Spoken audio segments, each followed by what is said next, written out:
Jadi pasal ini menjelaskan masalah tentang susuan, atau yang lebih kita kenal bab tentang masalah nenek. Wahwa rodo atau ridho lugatan ismun limasjid sadi wa syurbi labani, yaitu suatu nama bagi menghisap pentel atau meminum susunya pentel tadi. Wasyar'an secara syaratnya usuli labani adamiyatin makhsusatin li jawfi adamiyin mahsusin ala wajhin mahsusin. Secara syaratnya, menurut syaratnya, rodo itu ialah sampainya susunya anak Adam atau sampainya susunya perempuan dari manusia lah, tapi bukan dari bangsa jin, hewan atau dan lain. Kalau di dalam memang itu disebutkan jinniyatan, tapi kalau di dalam kitab lain jinniyatan itu tidak termasuk. Ketika seorang menyusu kepada jin itu tidak termasuk tidak menyebabkan orang itu menjadi mahram sebab rodo. Karena apa? Karena kalau di dalam kitab Tahrir atau di dalam kitab Syarqawi itu dijelaskan bahwa Allah Ta'ala itu memutus nasab dengan jin. Manusia putus nasabnya antara manusia dengan jin. Minum dulu, Kak. Yaitu sampainya air susunya perempuan mahsusatin yang tertentu. Sampainya tadi lijaufi adamiyin mahsusin, kepada sampainya pada perut anak Adam yang tertentu, yang telah ditentukan. Maksudnya ini kayak apa? Maksudnya sampainya kepada perut anak Adam yang telah ditentukan. Artinya anak tadi itu harus berupa umurnya tidak lebih dari 2 tahun. Maksudnya itu yang nyusu tadi. Nah, yang dimaksud ini labani adamiyatin, sampainya air susunya perempuan, dengan artian ketika seseorang menyusu lawan kambing atau lawan sapi atau lawan hayawan-hayawan lainnya atau bahkan lawan jin, ini tidak termasuk dari definisi dari rodo tadi. Bisa dipahami? Nah, terus ala wajhin mahsusatin, dengan cara yang telah ditentukan. Artinya caranya itu kena dijelaskan di belakang. Di antaranya harus dengan 5 kali susuan. Di belakang nanti dijelaskan. Wa inna ma yasbutu ar-radha'u bila banin imra'atin hayyatin balagat tis'a sinina qamariyatan. Bisa dianggap rodho apabila perempuan tadi apabila menyusuinya tadi menyusu kepada seorang perempuan yang perempuan tadi masih hidup dan berumur 9 tahun atau lebih. Dengan artian di sini ada kata-kata hayyatin, hidup, perempuan yang hidup. Dengan artian ketika perempuannya ini yang menyusuinya tadi meninggal, ada mayit seumpama, kemudian ada anak kecil menyusu lawan mayit tadi, maka itu tidak menjadi sebab mahram birrodho. Paham ya? Tapi juga bukan cuma hayatin aja, tapi umurnya wanita yang menyusui tadi harus sampai 9 tahun hijriyah. Ini sama dengan sama dengan aqallu sinil haid. Kayak apa aqallu sinil haid? orang perempuan paling sedikitnya umur haid itu yaitu 9 tahun kurang 14 hari. Kurang 16 hari. Kurang 14 hari. Intinya apabila inya umur 9 tahun sumpamanya kurang, dan kurangnya itu bisa bisa mencapai antara haid dan suci itu, maka ketika inya menyusui di waktu itu otomatis inya dianggap intisab atau jadi mahram sebab rodo. Tapi ketika kurang dari 9 tahun itu kurangnya tidak bisa menyempurnakan antara haid dan suci, maka otomatis perempuan yang menyusuinya tadi tidak dianggap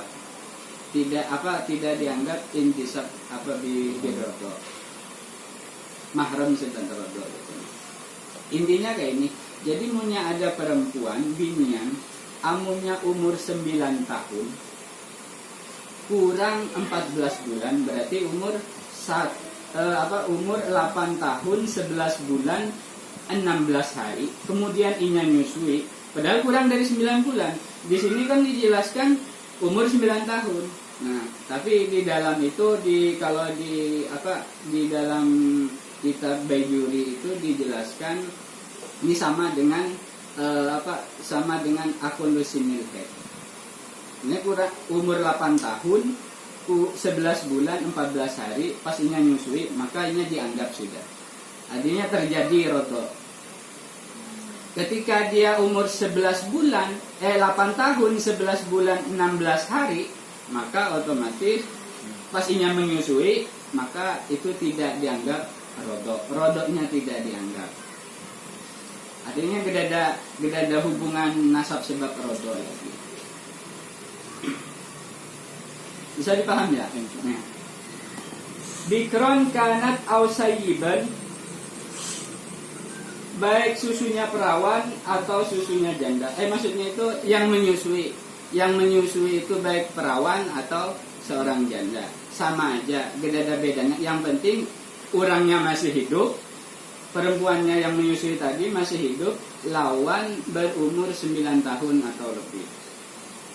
Kholiyatan kanat au muzawijatan, baik dia belum bersuami atau sudah bersuami, tetap masih dianggap. Nah sekarang wa idza aradatil mar'atu bilabaniha waladan sawa'un syaraba minha labana fi hayatiha aw ba'da mautiha wa kana mahluban fi hayatiha sara rabi'u waladaha. Ketika seorang perempuan menyusui anak laki-laki, baik meminum susunya tadi waktu inya hidup, waktu perempuannya tadi masih hidup, atau waktu perempuan ini sudah meninggal. Kalau yang masih hidup mungkin sudah bisa dipaham. Yang sudah meninggal nih kayaknya ada perempuan susunya tadi diperas, kemudian dianak di wadah. Nah, kada langsung diminum makan lawan kanakan tadi, tapi dianak dulu. Kemudian setelah itu pas mati semua, meninggal si perempuan tadi. Meninggal. Lah walaupun si perempuan tadi sudah meninggal karena diperasnya waktu hidup, maka otomatis ibunya tadi soror robi'u waladaha. Maka anakan tadi menjadi anaknya si mayit tadi, atau kalau yang masih hidup anaknya ini. Bisa dipaham?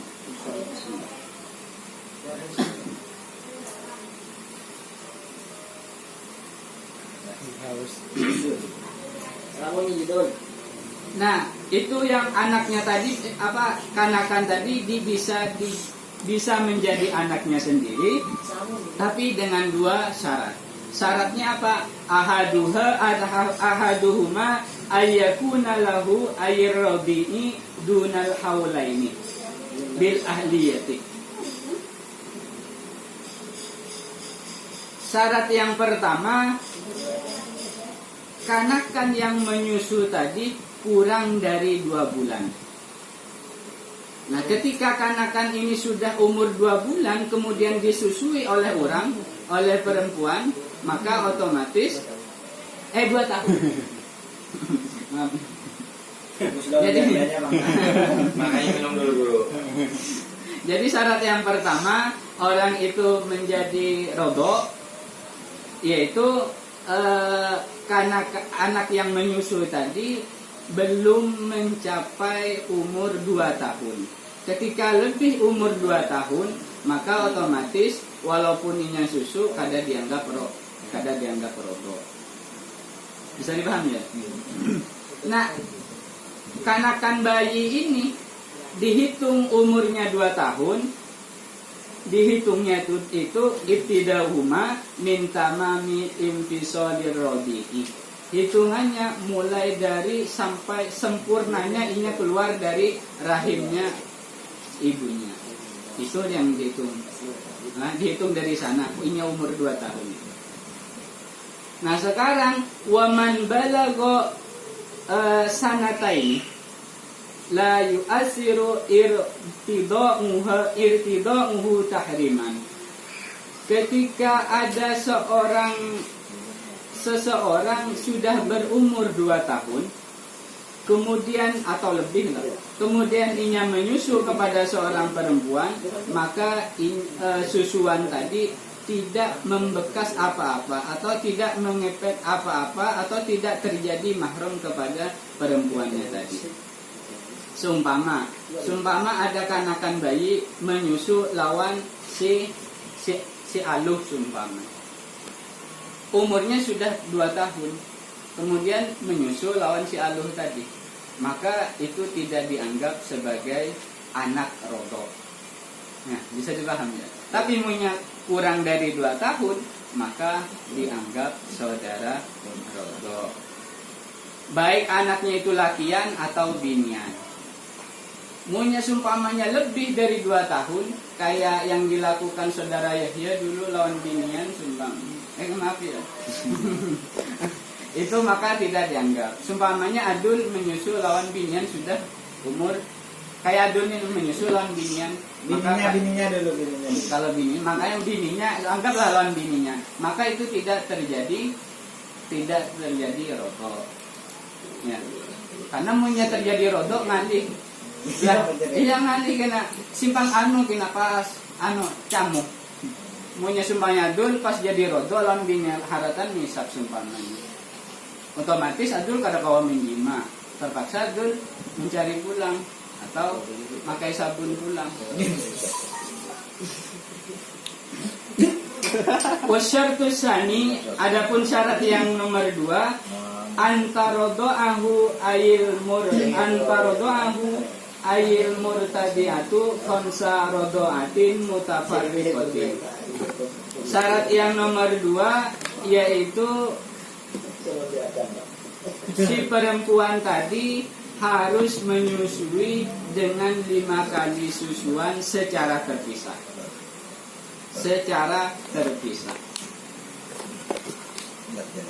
Dan juga wa isalatu jawfir rabi'i, dan susunya tadi harus sampai kepada perutnya si kanakan tadi.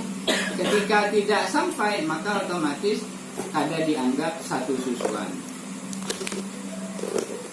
Nah, sampainya tadi walaupun seumpama ada orang menyusui, kemudian sudah menyusui di tabuk oleh kanakan tadi, sudah masuk ke perut, kemudian dimuntahkan seumpamanya, maka itu sudah termasuk satu susuan sudah. Walaupun dimuntahkan, yang penting sudah sampai. Nah, sampainya tadi harus melalui lubang-lubang tertentu.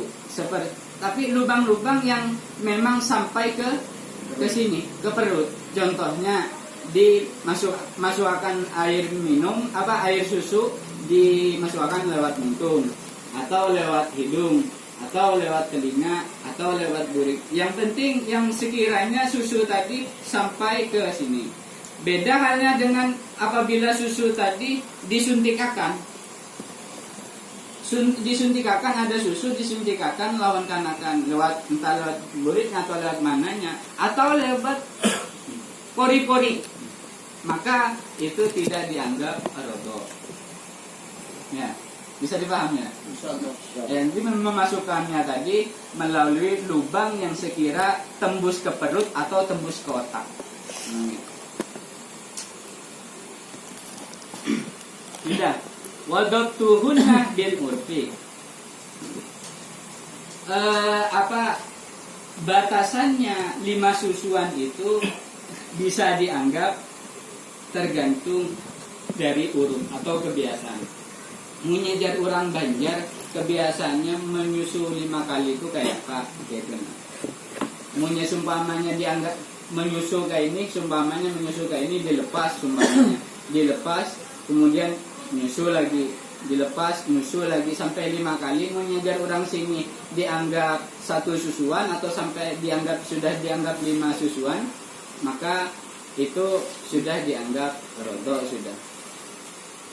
Nah, karena ini meninjau dari urut, karena sesuatu yang tidak ada definisinya secara syarak dan tidak ada definisinya secara lugatan, maka itu kembalinya kepada urut. Ini bisa dipahami ya? Menurut kebiasaan. Fama fudiya bi kaunihi rodoatan aw rodoatin untuk biro wa illa fala. Ketika di suatu daerah ini sudah dihukumi munyaka ini dihukumi rodok seumpamanya atau 1 susuan atau beberapa susuan, maka itu sudah dianggap. Tapi amunnya tidak, munyak ada dianggap, semua jar masyarakat kampung ini harus 5 kali walaupun sampai kenyang sumbangan jar kampung menurut urut yang ada di sini, maka tergantung urutnya tadi. Falau qala ar-radinu al-irtida'a baina kullin minal khamsi i'tiradun anis-sadyi ta'addada al-irtida'u. Seumpamanya ada bayi tadi melepas kepada susuannya, berpaling. Inya sudah kainina, berpaling lawan dari susunya tadi. I'tiradun anis-sadyi ta'addada al-irtida'u, maka itu sudah dianggap 1 susuan juga. Beda ini penjelasannya itu di dalam. Kena mungkin Ustaz Ahmadi kena yang menjelaskan masalah ini di dalam. Wa yasiru zawjuha aban lahu. Wa yasiru zawjuha ayil murdiati aban laha air robi'i. Nah, ketika ada seseorang perempuan menyusui lawan kanakan, maka otomatis lakinya wanita yang menyusui tadi menjadi bapaknya secara rodok, dengan sebab rodok. Wa yahrumu 'alal murdi, ini kena penjelasannya langsung ke bawah kena juga. Wa yahrumu 'alal murdi bi fathid dadi at-tazwiju ilaiha. Wa ila kulli man nasabaha ay intisaba ilaiha binasabin aw radha'in. Dan haram bagi anak yang disusui tadi, punya sudah ganal kena, haram mengawini ibu yang telah mengawini perempuan yang telah menyusuinya. Haram. Artinya kada boleh dan kada sah. Sumpama ada ada kanakan menyusu lawan atuh tadi, lawan siapa aluh tadi, maka si kanakan tadi kada boleh mengawini aluh tadi. Karena apa? Sudah menjadi ibunya sebab rodok. Dan juga tidak boleh mengawini ila kulli man nasabaha ay intasaba ilaiha binasabin aw radha'in. Dan juga tidak boleh mengawini orang yang berhubungan nasab dengan si perempuan yang menyusui tadi, baik sebab nasabnya tersebut sebab nasab atau sebab rodok. Contohnya seperti ini, kada boleh mengawini saudaranya ibu susuan, kada boleh mengawini pamannya atau bibinya dan kakek neneknya dan seterusnya. Kalau keponakannya boleh. Hah? Keponakan. Keponakan kan tak termasuk mahram. Jangan boleh. Tak termasuk mahram. Yang ada boleh itu ke bawah lawan ke atas. Contohnya yang ke atas, perempuan kemudian kuitannya, kemudian kuitan mbahnya, atau ke bawahnya seperti saudaranya, anaknya, cucunya dan seterusnya. Nah, ini bagi kanakan yang menyusu tadi, kada boleh menyusu ke atas dan ke bawah dari si ibu rodo tadi. Nah sekarang ini kebalikannya. Kalau tadi si kanakan yang menyusu kada boleh mengawini perempuan ke atas dan ke bawah kalau dari ibu susuan tadi. Sekarang wa yahrumu alaiha ayil murdiatu at-tazwiju ilal murdai wa waladihi wa in safalah wa man intasaba ilahi wa in alah. Nah sekarang wa yahrum, haram bagi ibu yang menyusui tadi kawin dengan anak yang telah disusuinya tadi. Kebalikannya dari tadi. Cuma di sini ada perbedaan. Nah, perbedaan antara ibu yang menyusui lawan anak yang menyusu. Kalau anak yang menyusu tadi kada boleh mengawini ibunya lawan ke atas lawan atau ke bawah. Tapi kalau yang ini ibunya tadi kada boleh mengawini anaknya tadi, anak yang disusui tadi ke bawah aja, ke atas kada. Nah di sini ini ada wa in ala. Wa in ala ini sebujurnya ini membingungkan. Ternyata kenapa bisa? Berarti sama gitu Najarulun. Berarti sama, beda bedanya lawan yang di atas. Tapi kenapa Muslimin menjelaskannya secara perinci? Ternyata ulun lihat di Baijuri itu Allah sawab menjarah di kitab Syekh Ibrahim Al-Baijuri. Dari sini yang dimaksud wa in ala di sini mungkin wa in nazala aw wa in safala. Ke bawah ke bawahnya aja, tapi ke atasnya gak ada. Cuma kan usul aja. Tapi usul kalau menyusu lawan binian, enggak binian. Maka ibu tadi kada boleh mengawini anak susuannya tadi, atau anak dari anak yang disusui tadi, atau cucunya anak yang disusui tadi. Kalau seumpamanya lawan siapa? Lawan abahnya, lawan abahnya anak yang disusui tadi tetap boleh. Atau lawan kainya anak yang disusuinya tadi tetap boleh. Ini berbedanya antara si murdi murdo kada boleh mengawini ibu susuannya ke bawah sampai ke atas. Kalau yang ibu menyusuinya kada boleh kawin dengan anak yang disusuinya sampai ke bawah. Ke bawah itu berarti anak yang disusui, cucu yang disusui sampai seterusnya. Ke atasnya kada boleh. Abahnya, kainya dan seterusnya itu kada boleh. Ini perbedaannya lah. Ini makanya ulun bingung kenapa sampai ada wa in ala ini sampai bingung. Mau ulun cari malam tadi, alhamdulillah pas terdapat kayak itu lah yang dimaksud wa in ala sini. Karena jar si Ibrahim Al-Baijuri itu komentar sidin amunnya sampai ini bujur-bujur maknanya wa in ala maka akan rancu gitu. Bisa jadi ini tidak memperbolehkan ibu rodo mengawini abahnya anak yang disusui tadi.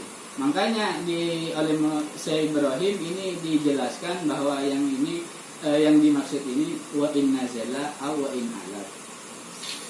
Bisa dipaham kan? Insyaallah.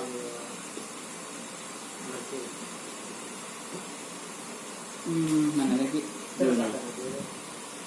Dan juga kada boleh mengawini ini yang boleh dikawini hari ini. Dunaman kana fi darajatihi air rodihi ka ikhwatihi alladzina lam yardu'u ma'ahu. Contohnya gini, kada boleh boleh mengawini saudara dari anak yang disusui tadi. Saudaranya, umpamanya ada anak laki-laki, anak laki-laki ini ada orang dua bersaudara lah anggap dulu. Kemudian yang ini menyusul lawan binian ini, maka binian ini boleh masih kawin lawan ini, tapi lawan ini kada boleh. Nah, bisa dipahami ya? Kurang. Hah? Lah ada orang dua bersaudara. Dua orang bersaudara, kemudian ada seorang perempuan menyusui salah satu di antara dua bersaudara tadi. Anggaplah menyusui yang ini.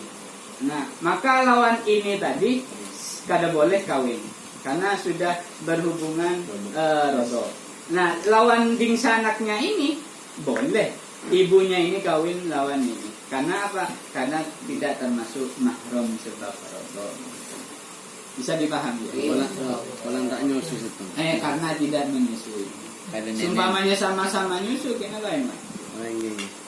Bisa dipahami.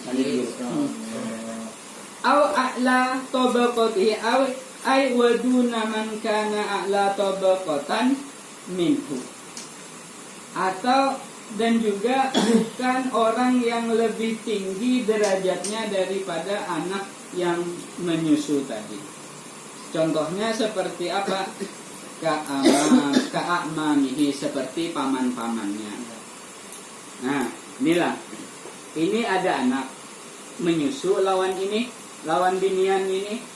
Nah, binian ini masih boleh kawin lawan pamannya anak ini.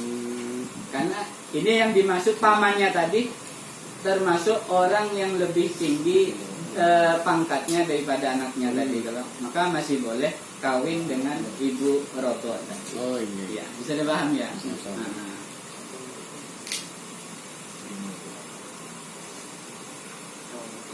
Terus wa taqaddama fi fasli muharramatin nikahi ma yahrumu bin nasabi war radha'i mufassalan farji' ilaihi. Dan sudah dijelaskan di pasal tentang masalah mahram-mahram nikah di depan, apa yang diharamkan sebab nasab dan rodoh tadi mufassalan secara perinci farji ilaihi. Maka kembalilah kepada pembahasan pasal tentang muharramatil nikah. Tapi mengajar Syekh Ibrahim, tapi untuk sekarang ini koler kita aja. Himmahnya kurang untuk Anda kembali lagi ke depan.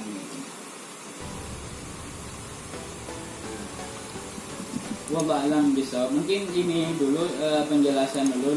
Kurang lebihnya mohon maaf. Lebihnya ini ya alhamdulillah. Punya ada yang kurang silakan ditambahin. Ambil sekarang. Lah. Memang gitu loh, kalau fiksi itu kalau tidak sabar mendengarkan mungkin jadi orang fakir.